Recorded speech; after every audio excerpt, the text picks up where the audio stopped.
Salut à tous et bienvenue sur le podcast de Fitness Miss. Alors sachez que ce podcast est disponible sur iTunes, sur Android Podcast, sur YouTube, sur SoundCloud, sur mon site www.fitnessmiss.fr et que ce podcast est entièrement gratuit et je compte uniquement sur le soutien des auditeurs qui me font confiance et qui leur permettent d'accéder en faisant confiance aux bonus de l'émission que vous retrouverez directement en description de cet épisode. Salut à tous, nouvel épisode aujourd'hui. Aujourd'hui, je vais parler de plusieurs petites choses, notamment, de petites études scientifiques que j'ai trouvées. En fait, je les reçois directement dans ma boîte mail, donc ça me facilite les choses. Donc du coup, je vais vous en parler parce que c'est des petits trucs que j'ai remarqués, que j'ai jugé intéressant d'en parler. Donc, on va voir ça ensemble. Surtout que je sais qu'il y a pas mal de personnes qui sont en vacances, qui sont posées, donc qui sont un peu plus attentifs que durant la période de boulot intense où ils préfèrent des sujets un petit peu plus légers, des sujets un petit peu plus, où on va parler de choses plus faciles à comprendre, on va dire.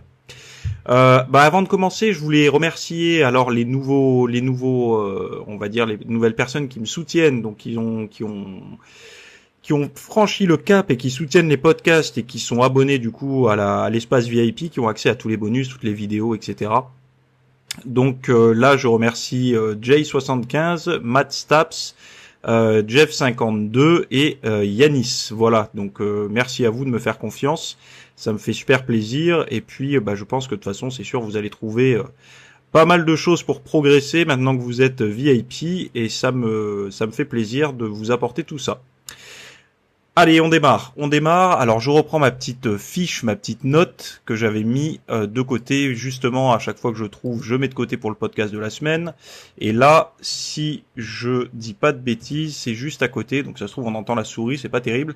Enfin bon bref, voilà. Donc podcast 83. Donc c'est le 83 aujourd'hui. Donc tous ceux qui me rejoignent, sachez que vous en avez 82 à écouter. Si vous aimez bien le contenu. Et puis on démarre maintenant. Donc premier point, réduire le taux de sucre dans le sang, diminuer le stress oxydant et protéger le système cardiovasculaire. En fait, ça c'est une nouvelle étude sur le miel. Alors le miel, on en entend beaucoup parler. Je pense qu'aujourd'hui avec tout ce qui est médecine alternative, etc., on a énormément mis en avant le miel. Alors tous les produits dérivés qui vont autour, hein. Comment on appelle ça, les produits de la ruche, etc. Alors d'un côté, il y a eu des personnes qui étaient pro miel, donc pro produits de la ruche, etc. C'est magique, c'est la nature, ça peut être que bon.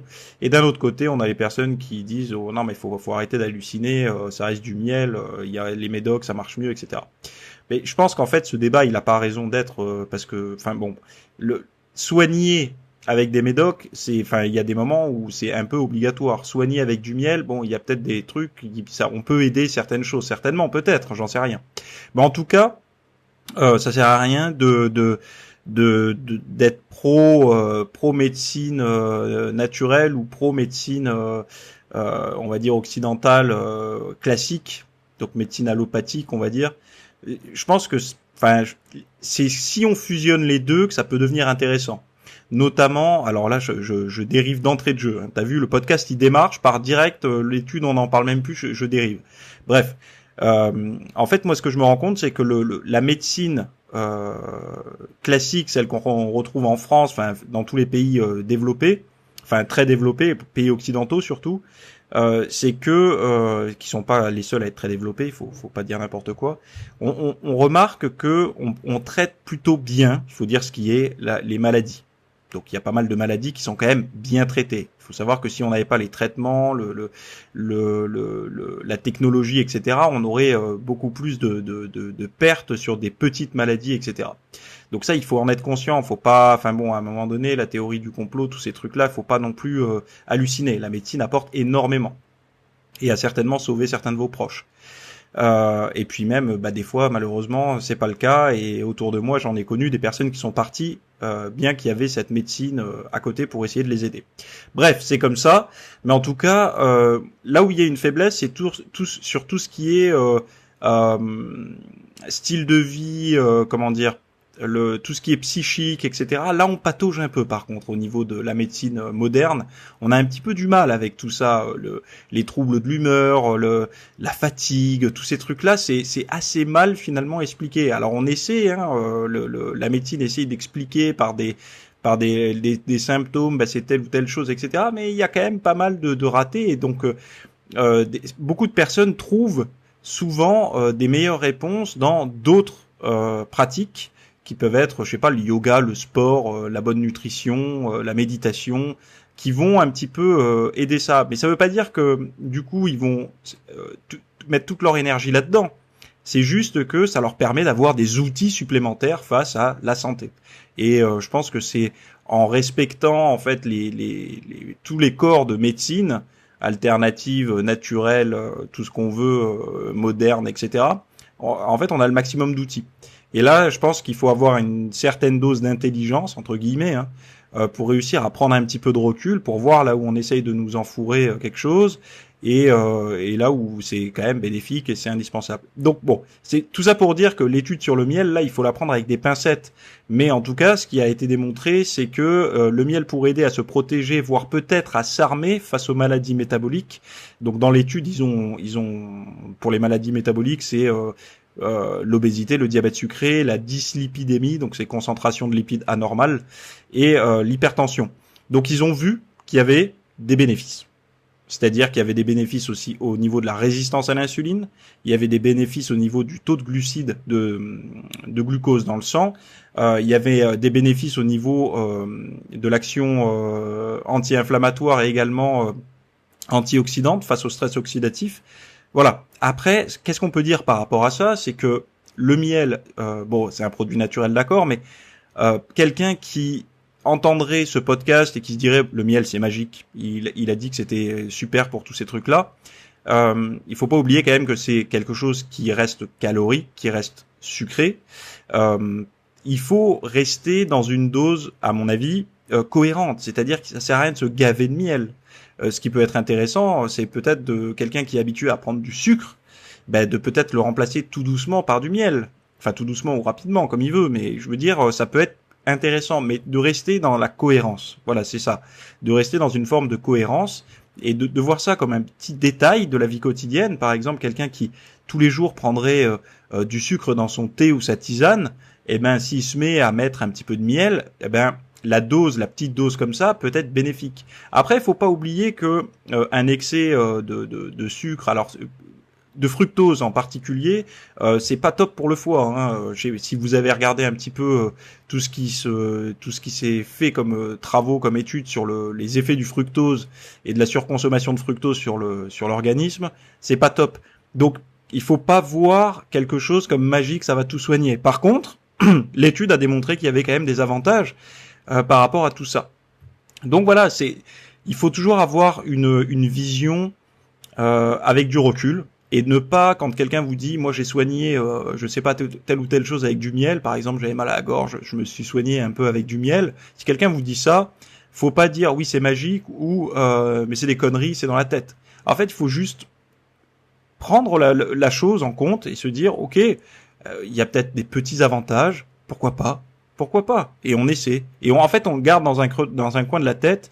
Et voilà, il faut après avoir suffisamment de recul, comme je disais tout à l'heure, pour être capable de réellement faire la distinction entre un médicament et un aliment et une substance. Voilà, il faut réussir à faire la différence quand même. Et sachez que moi je prends pas parti, comme je vous disais, pour l'un ou pour l'autre. En fait, j'en ai rien à foutre. Moi, je vous dis les choses comme elles me viennent.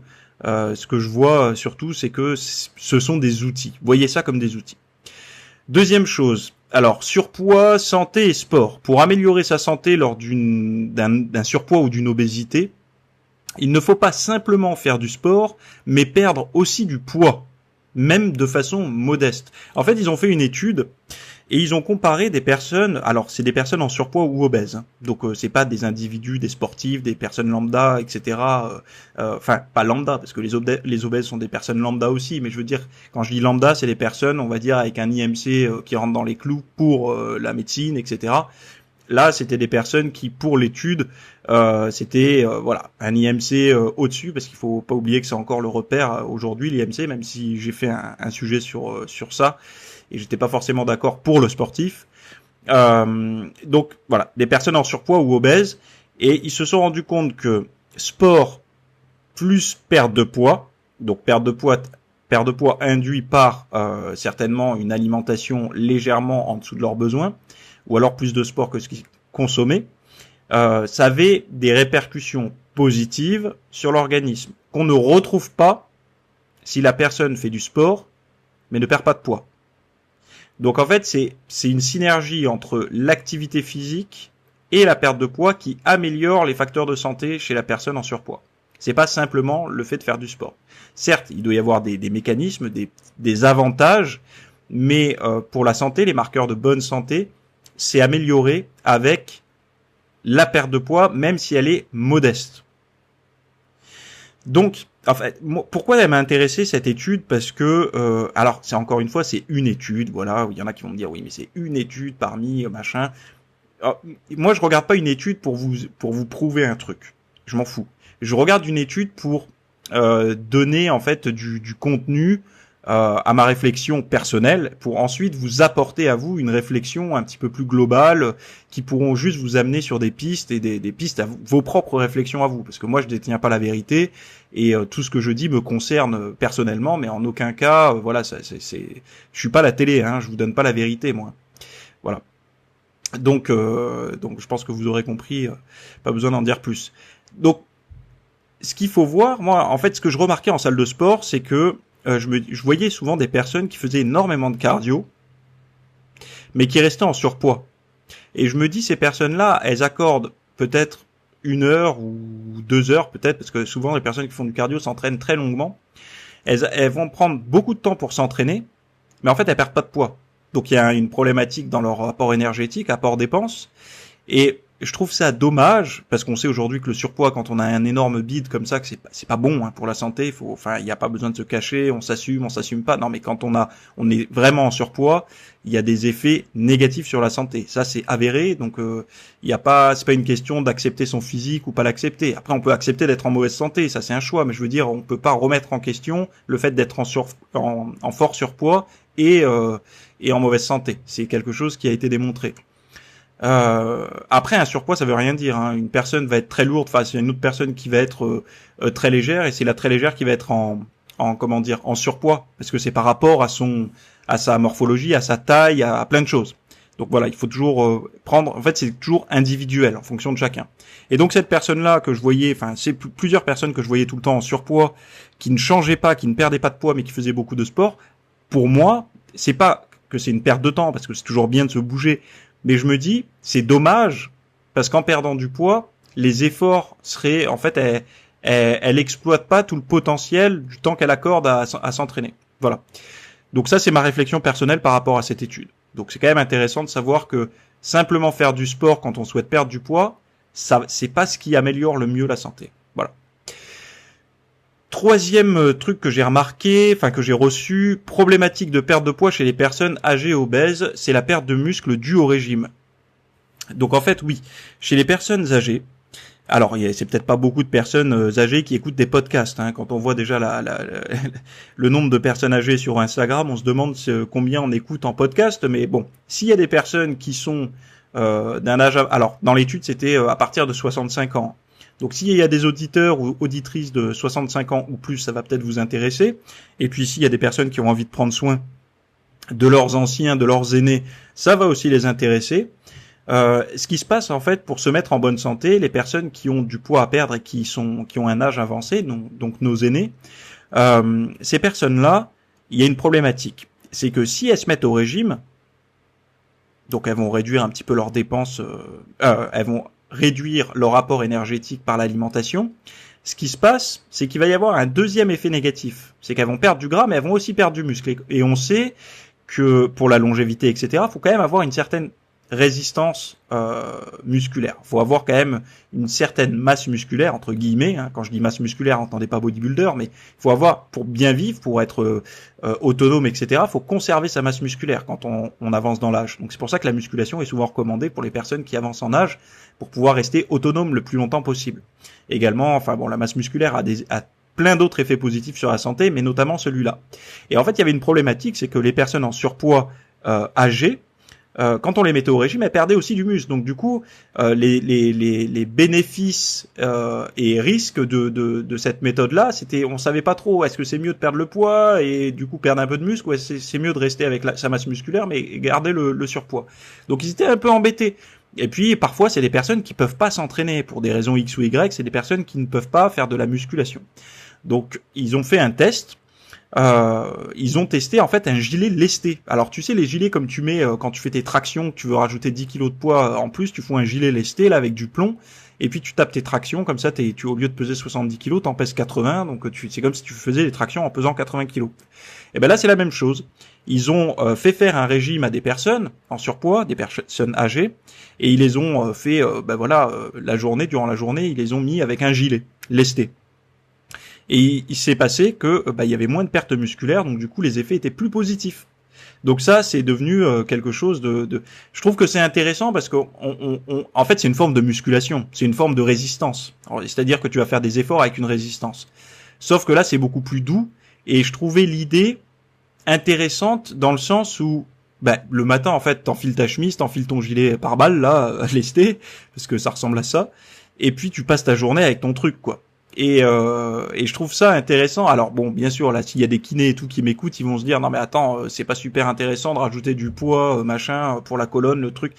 Il y a peut-être plein de raisons pourquoi c'est pas intéressant, mais en tout cas, à ce niveau-là, au niveau de la perte de masse musculaire, ça a été fortement diminué grâce à ces gilets-là. Donc on a pu faire perdre du poids à des personnes âgées obèses grâce à ce gilet, sans avoir une fonte musculaire extrême. Donc je trouve que c'est quand même intéressant, et ça montre que s'entretenir, faire du sport, et en fait toutes ces études elles montrent quoi? Elles montrent qu'il faut mieux éviter d'être en surpoids, quoi. Si on évite d'être en surpoids, on n'a même pas besoin de se protéger, de s'armer, on fait déjà ce qu'il faut, on s'entraîne, on fait attention, donc c'est un style de vie global. Et je pense que tous les efforts que vous faites aujourd'hui, donc tous ceux qui m'écoutent aujourd'hui, je sais que vous avez au moins une orientation commune avec moi. C'est-à-dire que soit vous vous entraînez régulièrement, soit vous vous entraînez et vous mangez correctement, soit vous avez également tout ça plus envie de diminuer votre stress, d'améliorer votre qualité de vie au niveau on va dire cérébral, mais ça se dit pas vraiment comme ça, mais au niveau du mental, se sentir mieux en fait dans sa tête, avoir moins de stress, avoir moins comment dire, c'est difficile en fait à parler de l'esprit en podcast ou ailleurs, de parler des états d'âme, voilà, d'avoir des meilleurs états d'âme, en fait d'être mieux dans sa tête et dans son corps, un esprit sain dans un corps sain, voilà. Donc chacun en fait là-dedans vient piocher dans mes podcasts ce qui l'intéresse. Et je pense que quand on est dans cette mentalité-là, et je pense que beaucoup de personnes qui m'écoutent, toi sûrement, tu es dans cette mentalité-là, t'as bien compris que c'est un style de vie global. C'est-à-dire que quand tu commences à t'entraîner, à bien manger, et à faire attention un petit peu à ce que tu fais de ton cerveau, c'est-à-dire que à pas te cramer inutilement sur des conneries à la télé, des conneries sur YouTube qui servent à rien souvent pour la plupart du temps, que tu commences à te retirer un petit peu des réseaux sociaux, ou au moins de diminuer tout ce qui est notification, tout ce qui est tout ce qui vient de polluer ton attention. Tu vois, on a une durée d'attention dans la journée qui est quand même assez limitée. Tu te rends compte que le matin, ça dépend si c'est du matin ou du soir, mais quand tu as ton pic d'attention dans la journée, tu te rends compte que c'est quand même limité la période où tu es au taquet. Et si tu viens polluer ce petit éclair de génie quotidien par de la notif Facebook, etc., c'est pas top.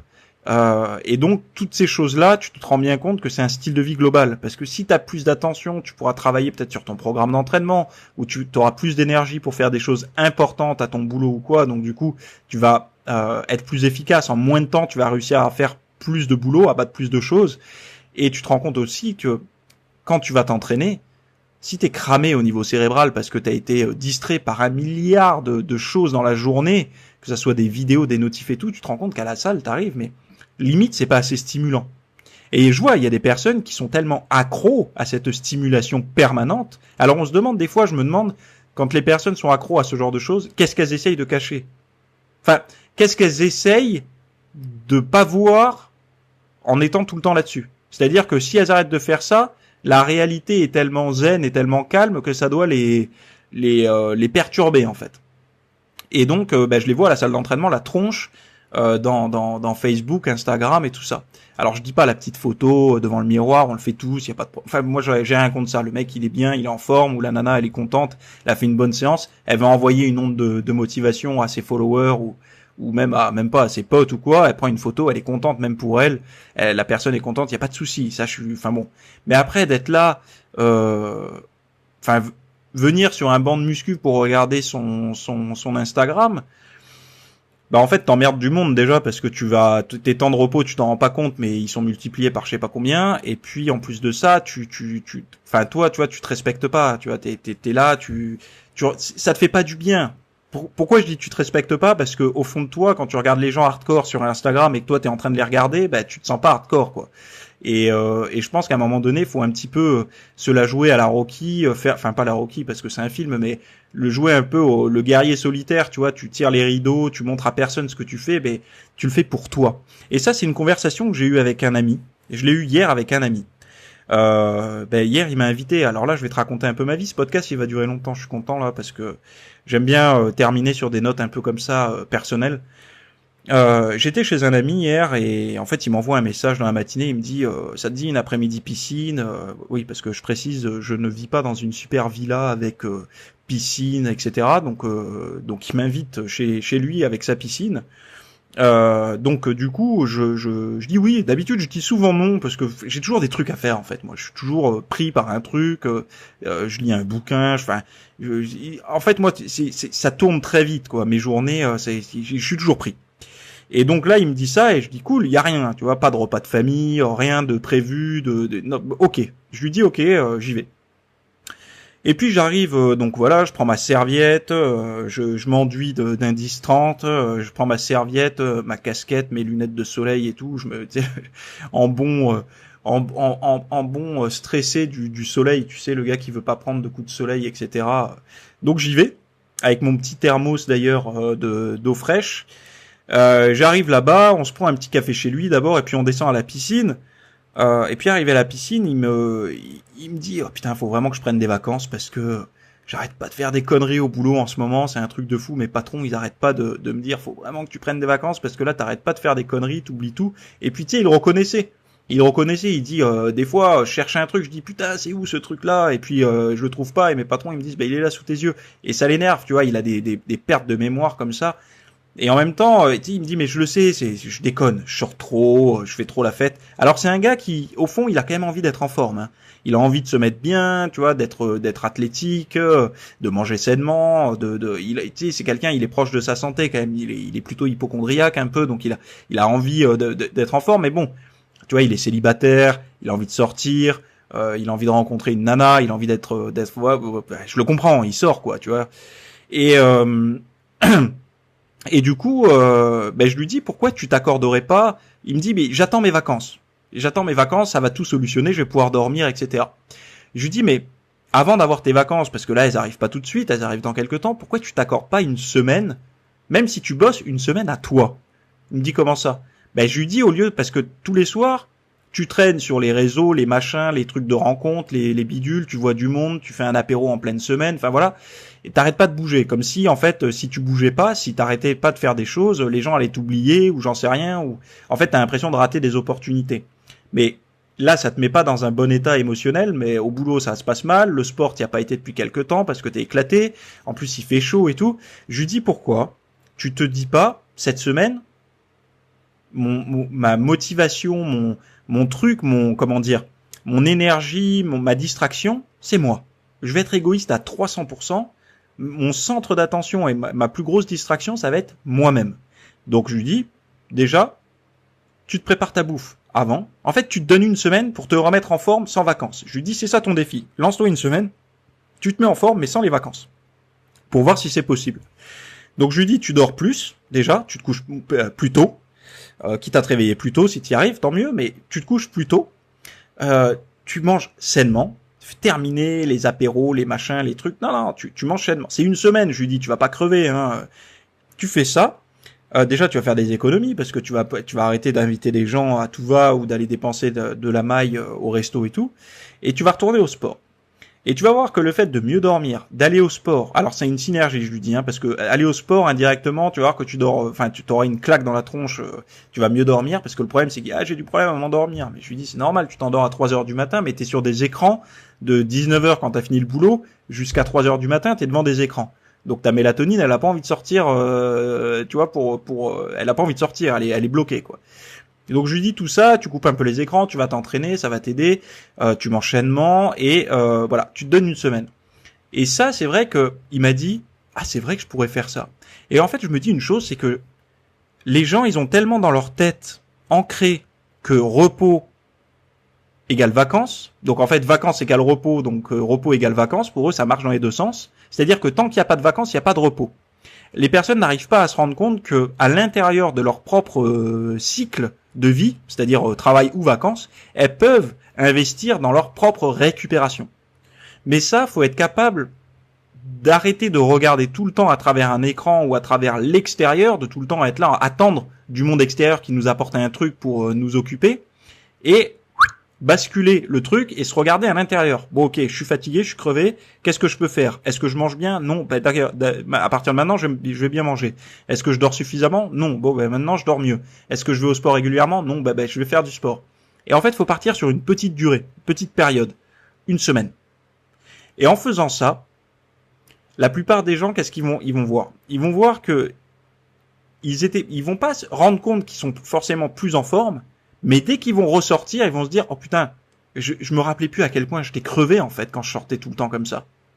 Et en fait, petit à petit, en prenant les bons réflexes, j'ai récupéré une forme. Alors, il y a pas de tour de magie, hein. Tu t'as pas une forme olympique quand tu commences à bien manger et tout. Ça, c'est des mythos, les gens qui vous disent, oui, depuis que je mange bien, machin, j'ai une énergie débordante, je peux porter le monde sur mes épaules. Non, c'est des conneries, ça, hein. En fait, t'es dans un bon état. T'es dans un état où t'es capable de faire des choses. Parce que, c'est déjà énorme. Il y a plein de gens, ils sont pas capables de faire des choses dans leur vie, dans leur journée, etc. Et le simple fait d'être capable de les faire, pour moi, c'est un pas en avant énorme. Et ça suffit. En fait, on n'a pas besoin d'être d'avoir pris un rail de coke parce que tu manges des légumes verts, tu fais du sport et tu dors bien. Ça sert à quoi d'être super excité? On s'en fout. Nous, ce qu'on veut, c'est être bien pour être capable de reproduire ce genre de choses, d'aller faire son sport, d'être capable de voir ses potes, de cuisiner, de travailler, d'avoir le cerveau qui tourne. En fait, d'avoir un style de vie sain. Voilà. Cohérent avec un bon style de vie.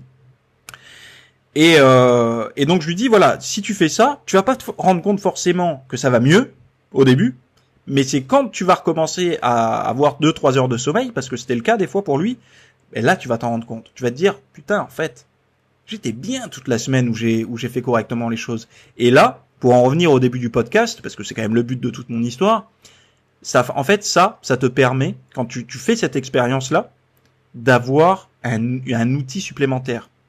Et te dire, j'ai testé pendant une semaine de me concentrer sur moi de manière égoïste, donc je me suis bien alimenté, j'ai bien dormi, j'ai fait mon activité physique, je me suis pas pollué l'esprit avec trop de réseaux, etc. Et ben le résultat, ça a été que j'ai été plus en forme. En tout cas, j'ai été capable de faire les choses correctement pendant toute la semaine.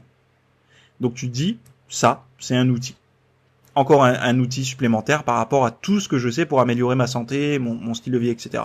Parce qu'on a tous en fait des outils, on s'en rend pas compte, mais demain, je sais pas, t'as mal aux dents, ton outil, c'est, je sais pas, d'aller chez le dentiste voilà, c'est une boîte à outils. Par exemple, tu vas pas bien parce que tu viens de te faire larguer, tu sais que si t'as déjà connu un échec amoureux, telle personne était là pour toi, tu vas l'appeler, ça t'avait réconforté, donc c'est un outil. Et en fait, toutes les situations, tu peux les voir comme des outils. Moi, alors ça fait un peu matérialiste, mais au moins ça image bien les choses. Et donc voilà. Donc par exemple là, l'outil, moi je suis un outil pour toi, pour t'apporter rapidement quelque chose qui moi me prend du temps, des recherches. Toi tu l'as en 20 ou 30 minutes de podcast, t'as tes réponses quoi. Et donc je suis un outil pour pas mal d'auditeurs, peut-être toi d'ailleurs. Donc voilà, je vais m'arrêter là pour ce podcast. J'espère que ton cardio, ta cuisine, ton ménage, ton entraînement s'est bien passé et se passe bien. C'est peut-être le temps maintenant d'arrêter de m'écouter et puis de retourner un peu dans le réel, de s'occuper un petit peu de toi. Je pense que ça sera le mot de la fin pour ce podcast. Et puis n'oublie pas d'aller voir ma dernière formation que j'ai sortie hier sur le site. Donc c'est une formation qui est essentiellement sur les blessures. Alors quand je dis les blessures, c'est alors moi je me suis blessé, hein. C'est-à-dire que je me suis déjà blessé en muscu, j'aurais pu l'éviter si j'avais pas fait le con. Il y a des blessures que j'aurais pas pu éviter parce que c'est un peu d'usure, mais quand même j'aurais pu faire mieux les choses et pas trop attendre quand j'ai commencé à avoir mal. Et en fait j'aimerais te faire un tableau de la blessure en muscu, en partant de la diète, en passant par l'échauffement, la mobilité, le stretching, tout un tas de choses, et passer surtout sur tout ce qui est de la sphère prévention, mais aussi de la sphère guérison. Alors je suis pas médecin, hein, donc le mot guérir, c'est un peu, tu vois, il faut faire attention. Quand on dit guérir, les gens, attention, ils prétendent guérir. Non, je prétends pas te guérir, mais moi je vais te raconter comment moi j'ai guéri mes blessures et surtout des réflexions que tu dois te faire par rapport à la guérison. Et moi j'ai envie de t'accélérer juste un petit peu ton raisonnement avec cette vidéo. C'est-à-dire que tu vois, si t'as une blessure aujourd'hui et que tu sais pas trop comment guérir, ben moi, tu vois, j'ai du recul par rapport à toi parce que j'ai pas ta blessure. Donc c'est un peu comme le coach, tu vois, le coach il a plus de facilité à cerner l'athlète parce que c'est pas l'athlète. L'athlète lui, il a tout le côté émotionnel et tout. Tu vois, ça le fait chier, ah non, machin, il a pas envie de s'entraîner aujourd'hui et tout parce que il a pas envie, alors il va dire je suis fatigué, mais le coach il sait qu'il est pas vraiment fatigué en fait, c'est un peu de la flemme aujourd'hui. Mais par contre, le coach sait aussi voir quand il est vraiment fatigué et que le gars il a envie d'aller s'entraîner. Ben moi, c'est un peu la même chose. Tu vois là, avec ma réflexion sur la blessure, sur guérir une blessure, j'ai un regard extérieur. Tu vois, j'ai un regard extérieur et je peux t'amener quelque chose, tu vois, un petit GPS, dire tiens, ben commence par faire ça, ça et ça. C'est pas des trucs, tu vois, je vais pas te dire fourre-toi de 40 gélules de magnésium dans le gosier, tu vas voir, ça va aller mieux demain, ta blessure sera solutionnée. Non, c'est pas comme ça que je vois la guérison. Mais tu vas voir que enfin voilà, je suis plutôt fier de cette vidéo, je vais pas t'en dire plus parce que c'est quand même mon boulot et puis ben tu me donneras ton retour directement quand tu l'auras regardé. Donc je te laisse ici, je te dis à très bientôt, à la semaine prochaine probablement. Après je sais pas s'il y aura d'autres podcasts parce que je vais quand même me prendre une semaine de vacances. Une semaine de vacances, ça fait très longtemps que j'ai pas pris une semaine pleine de vacances. Je sais pas si tu t'en rends compte, mais enfin tu t'en fous de toute façon. Mais une semaine pleine de vacances, ça fait extrêmement longtemps que j'ai pas pris une semaine pleine de vacances. La dernière fois c'était 5 jours, la plus longue fois. Donc là je vais 7 jours, tu vois. Attention, attention, tu vois. Attention. Une semaine de vacances le type. Voilà. Donc je te laisse ici, je te souhaite une très bonne semaine, profite bien de tes vacances, profite bien de la haute température, baigne-toi, hydrate-toi bien, reste à l'ombre, reste pas trop à la clim parce que tu vas avoir la gorge sèche, et puis on se retrouve la semaine prochaine pour le prochain épisode, ou tout de suite si tu vas regarder la formation blessure. Bye. Ah tu vois, je t'ai parlé tellement longtemps que mon ordi s'est verrouillé et du coup ben tu dois entendre le clavier et tout ça pour aller couper l'enregistrement.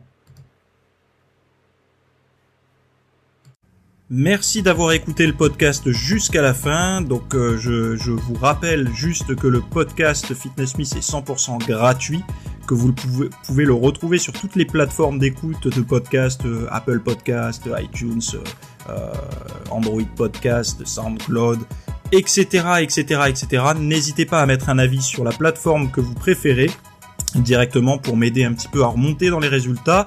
Et si vous voulez soutenir comme les VIP, si vous voulez soutenir cet épisode, vous pouvez retrouver un lien qui vous permettra d'accéder à un formulaire pour me soutenir, donc financièrement, et qui vous donnera accès à tout un tas de vidéos VIP, plein de bonus, etc., des programmes, etc., etc. Donc merci à tous pour votre confiance et on se retrouve la semaine prochaine. Salut!